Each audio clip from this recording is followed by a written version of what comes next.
binding on this guitar down the fretboard is nice and white. The binding on this guitar is more pink and red. So what's going on at Gibson here? This guitar is a regular Gibson USA standard, and this is a Custom Shop 1959 reissue. And when this guitar left the shop, the binding down here looked the same as the binding down here. It's a 2023 model, and since then it's changed colour. Now if you spend any time looking online about this, you'll see two things. One is common, and two, a lot of people think it's a quality control issue, which is an accusation people are always quite happy to throw at Gibson, sometimes justified, often in my experience not so justified. I think Gibson is seen as an easy target for this. So what's going on with this? Is this bad QC? Is this something that should be unforgivable on an instrument of this price? Some people say yes. The reality is no. This is a feature, not a bug. And what it's called is binding bleed, and it's historically accurate. Now, what's going on here? So when Gibson made these in the 50s, I'm no expert in the actual manufacturing process, but as I understand it, it's to do with the aniline dye that was used. So this was mixed in with the wood grain filler, it was applied directly to the mahogany, and then they put the clear coat over the top. And over time, that dye would travel and move around. And in fact, a few years ago, Gibson was including in the case candy for these reissues a card that explained this would happen. And the extent of it would depend on a few variables, including the environment and the actual guitar and playing style and a few other things. But notwithstanding, it was expected and intentional.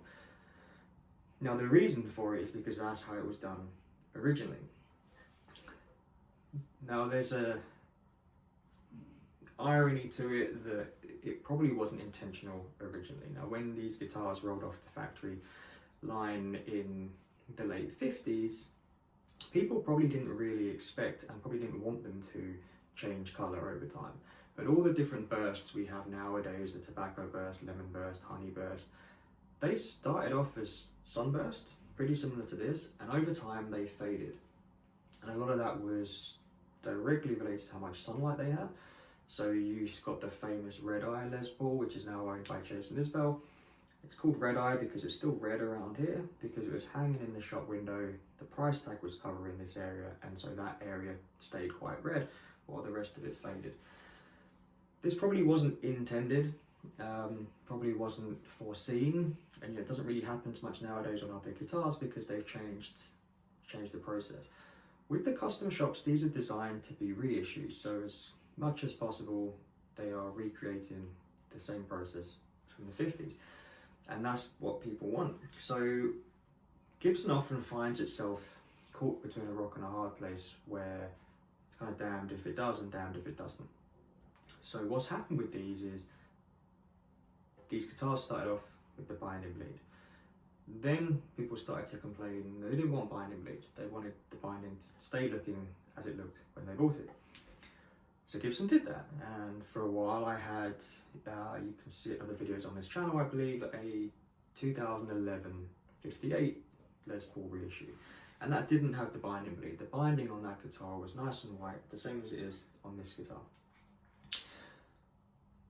But then people complained it wasn't historically accurate enough. So Gibson went back and I think around 2013, give or take, is when they started doing this again. So it's got the aniline dye. Now it's important to know that this it's not actually staining the binding. This is just under the clear coat, and it's kind of traveling. So that's why it happens. It's not bad quality control. It's not that this is something that's happening on expensive guitars that shouldn't be, and Gibson's ripping people off. This is a direct result of the manufacturing process that was used in the 50s that is used again on the reissues. So opinions vary on whether it's good, bad, if it matters, if it doesn't matter. But I think one of the things that's interesting about it is the binding bleed seems to be attracted to warmth. So as you play the guitar and your hand is warm on the neck, it tends to be darker, redder where you play. So in a sense, the binding bleed becomes almost like a reflection of your playing style. If you were to never have your thumb hooked over the top, it would probably say clearer. You can see, hopefully you can see, I hold the guitar, but it's quite red here, and then it gets lighter, and it's pretty much new looking up here. So it's kind of red towards the nut, and it gets lighter further up. Now, that makes sense, right? Because if I play open chords here, my thumb's kind of here, bar chords, my thumb disappears, but if I'm hooking my thumb over here, that makes sense. As I play further down here, and I'm maybe playing triads, or I'm playing scale shapes, lead work, my thumb's not really up here quite so much. It makes sense that this is lighter. I've also seen one or two comments in line from people who say, you know, maybe tongue in cheek, that if they're spending too much time in the A minor pentatonic box, which is a blues favourite, of course, it will be redder in this area, and it reminds them they need to start playing some new things. But there's kind of a personal touch to it, which I personally quite like. Now, as to its permanence, I'm not 100% sure. You do hear some conflicting things on this. I've seen people say and demonstrate with their own guitars that over time it played out. So playing brought it in, and then continued playing, it cleared up again. I don't know what time frame that is. I don't look at this guitar and hope or assume that within 6 months or a year it will look new. It may take years, it may never happen, I really don't know. But I have seen people whose guitars started off new, went red, and then went back to being white again. I've also seen some people say it can go in sunlight, so they covered all the wood with towels or whatever to protect it from the sun, protected the fretboard itself, and just put the guitar in the garden with the binding looking at the sun, a couple of hours at a time over a period of days, and eventually this again went back to looking new. I haven't done it myself. Personally, I quite like the look. I'm not recommending it because I don't know how effective it is. I don't know how permanent it is. It's entirely possible that it started up again as soon as that person started playing it regularly again. I don't know. But the point is, the binding bleed is a feature, not a bug. If you're seeing this on your guitar, it's not bad QC. It's not where Gibson's oversprayed. It's not where they've not wiped it down properly. It's not that they've put stained binding on there. It's really none of that. It's specifically to do with the manufacturing process of the guitars that are built as close as possible with the same techniques as in the 1950s. So they've got the aniline dye on these guitars, which these guitars don't have. Okay, so the reason it doesn't happen on the USA models is because it's a different manufacturing process, certainly when it comes to the colour and the dyes. So if this is going to be a deal breaker for you and you want clear binding, you either need to find a custom shop model that was made in the years when Gibson wasn't using this model. So like I said, my 2011 didn't do it. I think 2008 to 2012, 13, I think that's roughly the window where the custom shop reissues didn't do this. Alternatively, you just need to get a regular USA model like this. So this guitar here is, I've had it for about 10 years. It's a 2013 model. I believe I got it around April 2015. It's now April 2025, and the binding looks, you know, as new as when I got it, because it's just the way it's made. So that's all there is to it. I think I wanted to clear up that if you're feeling anxious that you've spent money on something that is defective and Gibson won't give you your money back, and you think they're trying to wriggle out of it, that's why it's not a defect.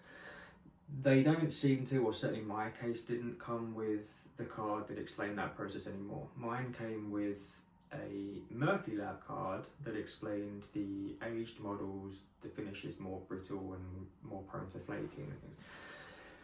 I thought it was weird that that was included in mine because this is a Murphy Lab model, it's a VOS. I assume that's just blanket card that's put in all of them, I don't know, but regardless, a few years ago they were putting cards into the cases for the custom shops that explained, you know, this colour can move around and change the colour of the binding. So that's all that's happening. So if it's not something that bothers you but you were just curious, that's good news. If you hate it, that is bad news. It may get better over time as you continue to play it, but I couldn't speak to any certainty on that. And if you haven't yet got one and that would put you off, then you need to find either an older model or something like this, which is a different model. But if you're looking for the silver lining to it, like I said, I like the fact that it kind of is a reflection of your playing style. And it's also just part of the mystique and the history of these guitars, that the bursts, 1958 to 1960 Les Paul bursts, have such an aura and a legendary status, and part of this is how they've aged over the years. Part of this is how they, you know, they all left the factory as sunbursts, and to look at them today, they look so far away from sunbursts that you could legitimately think they left the factories as in different colours in the same way they do now. But they didn't. That was just that's a reflection of the manufacturing process and how they were kept. And the binding bleed on this is much the same. So really that's all it is. The rest of the guitar, I believe, is unlikely or shouldn't fade nearly as much as the originals did. I think they do still use a different finish on these guitars now.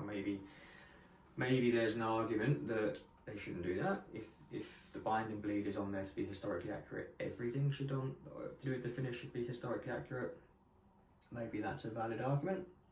Maybe they should all still leave the factory in sunburst, but they don't. You can buy, obviously, these reissue models in different finishes, lemon burst, honey burst, all sorts, which obviously didn't happen in the 50s. So if you want to argue that's an inconsistency on Gibson's part, or an inconsistency on what the buying market is demanding, because ultimately that's all that's happened here, is Gibson has responded both times to market demand.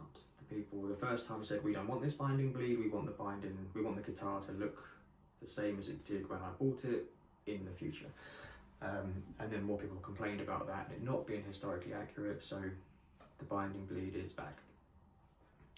So that's all there is to it. This is a nice and short video, but it's not a QC issue and not something to be blaming Gibson for releasing dodgy guitars over this issue. And if you'd like to find out more about this guitar, my thoughts on it, and the pros, cons, whether they're worth the money, the cost of them, I have another video doing a deep review of that guitar, as well as a video looking at the different tones you can get from it just by using the 4 knobs on the guitar itself without using different pedals and changing amp settings. So if you're interested about the custom shop models and Les Pauls in general, check out the other videos on my channel for a deeper dive into this.